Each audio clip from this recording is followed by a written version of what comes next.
listening to The Taoist Corner, hosted by Patrick Stewart. Please join me after today's post for a discussion on related topics and commentary. Use the chapter markers or fast forward to skip to it. Why expectations sabotage our happiness. Moving beyond what should be.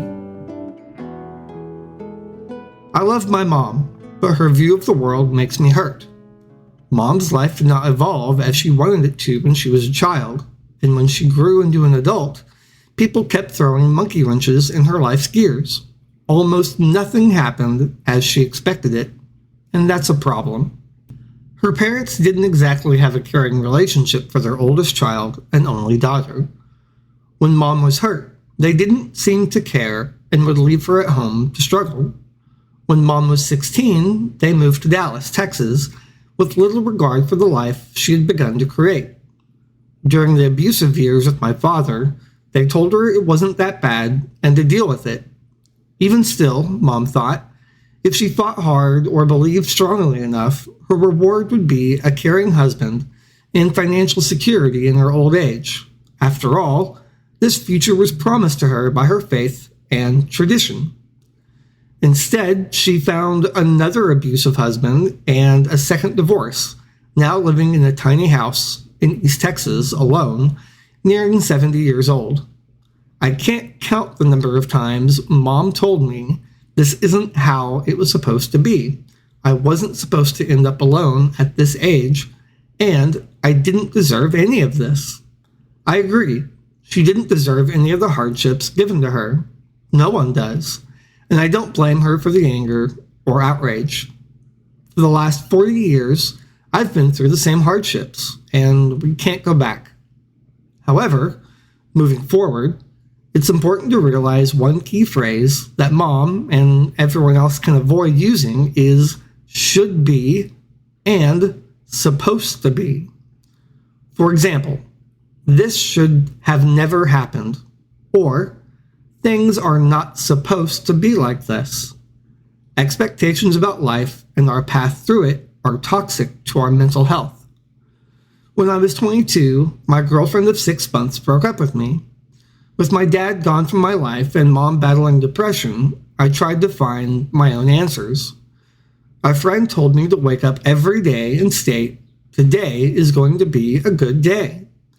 He said that if I said the phrase enough, it would come true, a mind over matter situation. However, I discovered that even when I said the phrase for several days in a row, some days weren't good or happy. Some of the days were bad, and I went to bed miserable. I faced frustrations, unfortunate events, forgetfulness, sadness, anger, and more. So why didn't it work? I must be broken, I thought. This world hates me, I explained to friends. So are my mom and I cursed? No. In both situations, my mom and I created our own expectations of our future, and when those expectations didn't occur, we blamed ourselves, everyone, and everything else. Mom faced terrible events, yes, but Tao promises nothing, so nothing should be expected. The Tao is not moral, so good and bad days do not exist. There are only days and nights. In chapter 19 of Tao Te Ching, the seminal text of Taoism, Lao Tzu explains that expectations and societal constructs doom us. The translations of chapter 19 are wildly different from one translator to the next, so I'll stay close to texts that represent a more direct translation. Also, for the first time, I'll use my own direct translation. Let's get into it. Jia Fu Feng. Give up sainthood, renounce wisdom, and it will be 100 times better for everyone. Derek Lin. Discontinue sagacity, abandon knowledge, the people benefit 100 times. Patrick Stewart. Abandon holiness and wisdom, people profit 100 times. The first stanza immediately breaks our concepts of holiness and wisdom. It may seem counterproductive to read, "Don't consider anyone holy or wise," from a guy who wrote a famous book about how to live your life, but it is true. Lao Tzu directs us to abandon the concepts because they do not exist in reality, in nature. The fox is no more wise than the dolphin, and the saint is no more holy than the churchgoer. The fox and the dolphin are animals. The priest and the churchgoer are human. Tao is to us as water is to everything. Water does not punish the evil man and reward the good man. The Tao is not moral. Therefore, we are told to abandon the institution of holiness and the directive of accumulating knowledge. Gaia Fu Feng. Give up kindness, renounce morality, and men will rediscover filial piety and love. Derek Lin. Discontinue benevolence, abandon righteousness. The people return to piety and charity. Patrick Stewart. Abandon morality and virtue. People resume family values. Verse 2's translation is complicated. The simplified Chinese is Zhi Ren Qi Yi Min Fu Xiao Xi. Count the number of characters you see, 8. Notice that the English translations from Jia Fu Feng and Derek Lin contain more than the Chinese 8 symbols. Like many languages, Chinese creates new meaning when words are placed next to each other, phrasal verbs. For example, I can say put off, which means to delay or postpone. It doesn't literally mean to put an item off another. So creating a direct translation while holding true to the meaning is almost impossible. Taking all 3 translations together, however, we come to the answer. Lao Tzu directs us to stop assigning labels and values to actions or ideas. One of the results of this directive is a strong family.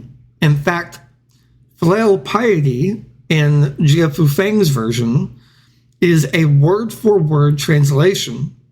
I chose to clarify it as family values because in modern times, everyone understands that family values means having parents who love and cherish their children and don't abandon them. Children, in return, respect and love their parents and care for them into old age. These values were just as important to ancient Chinese families as they are to modern families. This verse also mentions one of the mind-blowing aspects of Taoism.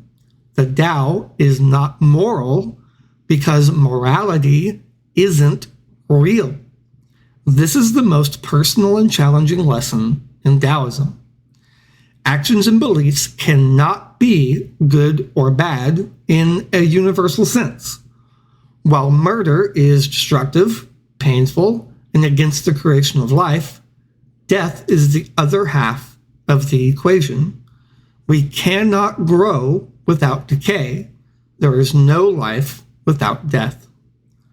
Our existence results from billions of deaths, both man-made and naturally occurring, natural disasters, meteors and comets, floods, and hurricanes. There is no other way for you to have reached today than for trillions of actions to have occurred exactly as they did, destructive or creative, painful or painless. Actions and events do not follow human concepts. They are what they are. When we internalize this idea and allow it to flow outward through our actions, our ties to others become stronger because we no longer judge them, their beliefs, or what they do. Jia Fu Feng. Give up ingenuity, renounce profit, and bandits and thieves will disappear. Derek Lin. Discontinue cunning, discard profit, bandits and thieves no longer exist. Patrick Stewart. Reject cleverness, abandon profit, thieves, and robbers will not exist. Verse 3 is a final example of the intended meaning. If we do not hold anything as valuable, then robbers will have nothing to steal. Thieves only want what people regard as valuable or precious. If nothing is precious, and if we do not claim value for anything, then there is nothing precious for them to steal, and the profession of a robber would stop. Written differently, because we define objects as valuable, other people want to take them.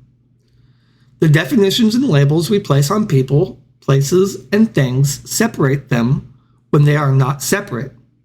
Yes, descriptive language has fantastic benefits for understanding cultural differences, identities, and opinions, but it too often divides us and causes systematic judgments and discrimination.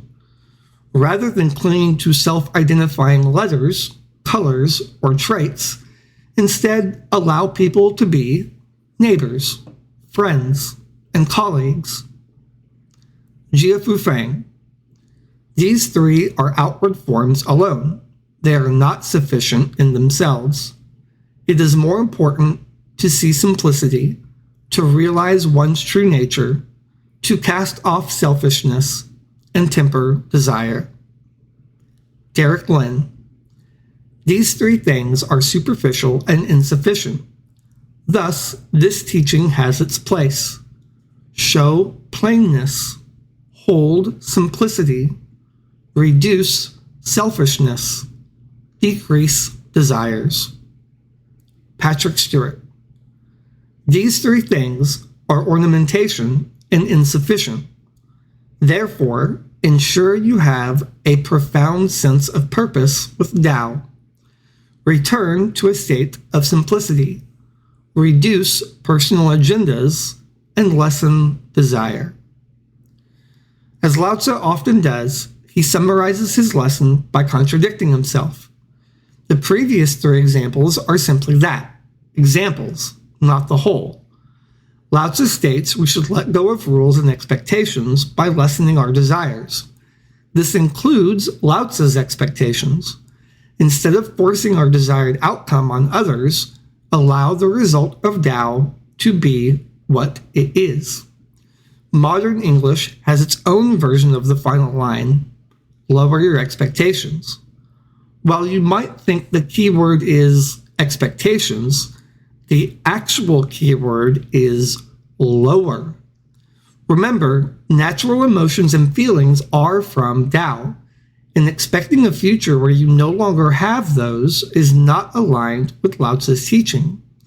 However, a future where you freely let those desires come and carefully allow them to flow away from your mind is achievable. If my mom realized that life's events aren't divine punishments, she might find the future's possibilities exciting rather than sorrowful. The universe punishes no one. We punish each other. Mom's life, filled with unmet expectations and painful hardships, reflects the struggle many find when clinging to how things should be. By letting go of these constructs, she could embrace the simplicity of existence. The Tao invites us to release the need to label events and people as good or bad, to stop assigning moral weight to life's natural flow. For Mom, this could mean seeing her tiny house in East Texas not as a symbol of failure, but as a place to exist, breathe, and find peace. By reducing her desires for a specific outcome, she will discover that the future holds possibilities unbound by past disappointments, allowing her to live less self-imposed suffering and more openness to what is. For myself, aligning with Tao means shedding the self-punishment of unmet expectations too. If I hadn't expected every day to be good and instead felt grateful for the universe granting me another tomorrow, I might have aligned with the Tao sooner.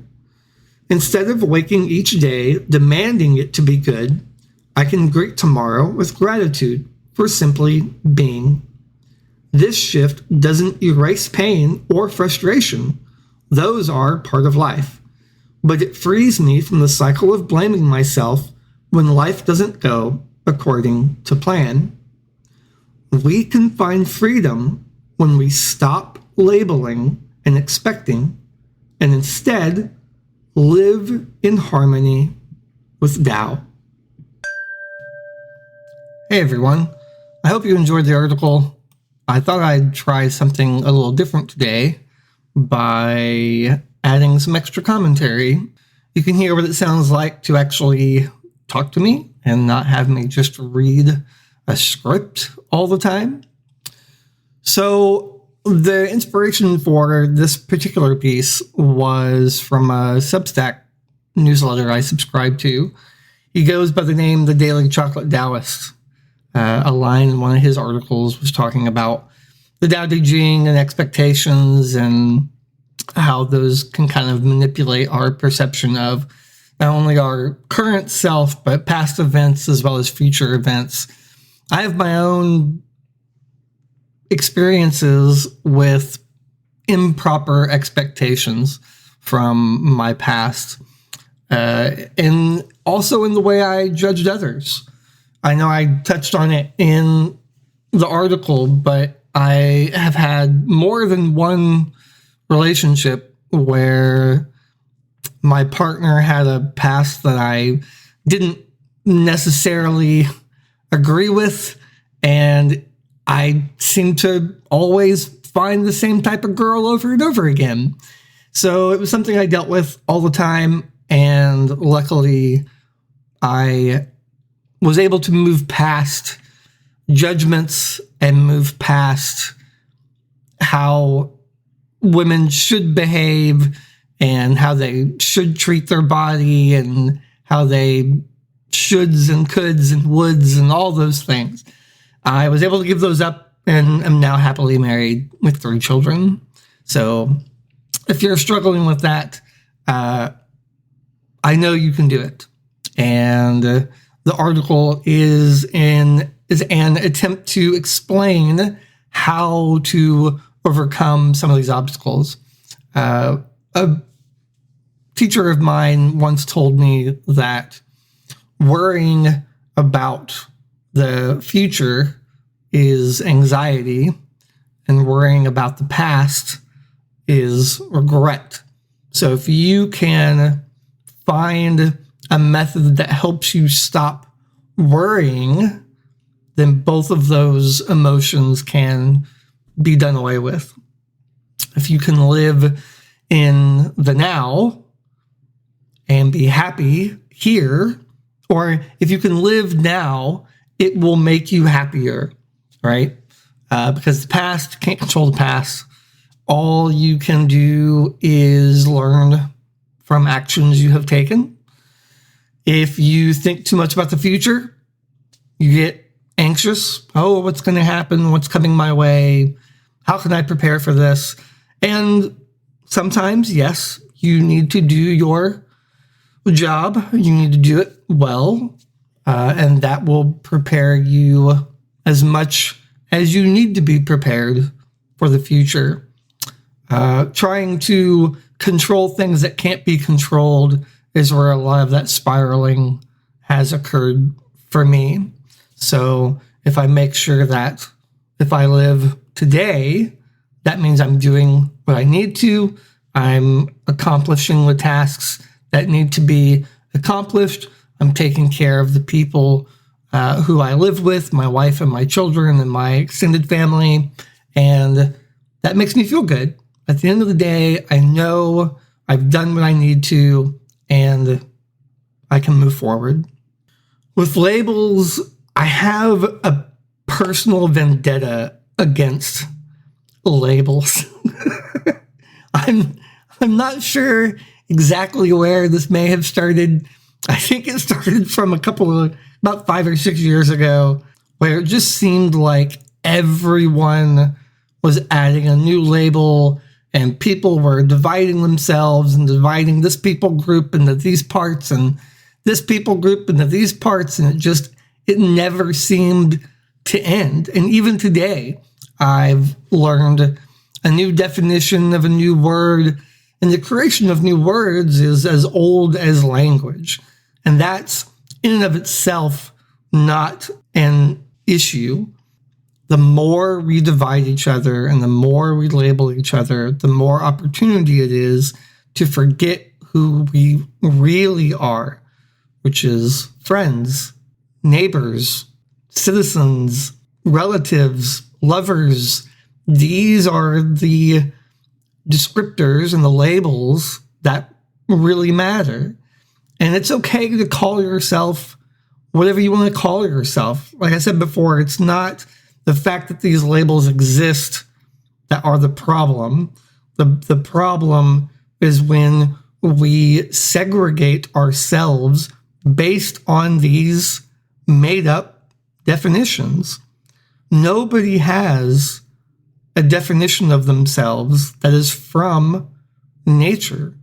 All words, all language, this is all created in our mind to better explore the world around us and to get along. However, it's not so great, as we've seen in history, where you believe one faith, we're going to execute you. Oh, you believe another idea, we're going to kick you out of the country. That's where these serious problems come into play. I really hope you've enjoyed this extra commentary. It allows me to convey the meaning and message from the article in a much more open and free environment. I really enjoyed doing this, so I'll add it on every episode from now on. You can use the chapter markers if you're using a podcast app to skip ahead directly to the commentary if you've already read the article on the TaoistCorner.net. Thank you so much for listening. Do you want to encourage more learners to follow the Tao? I'd absolutely love your support at any level that's comfortable to you. Just go to the TaoistCorner.net, and that's Taoist spelled with a T at the beginning. Thank you all for listening, and I'll see you again next time.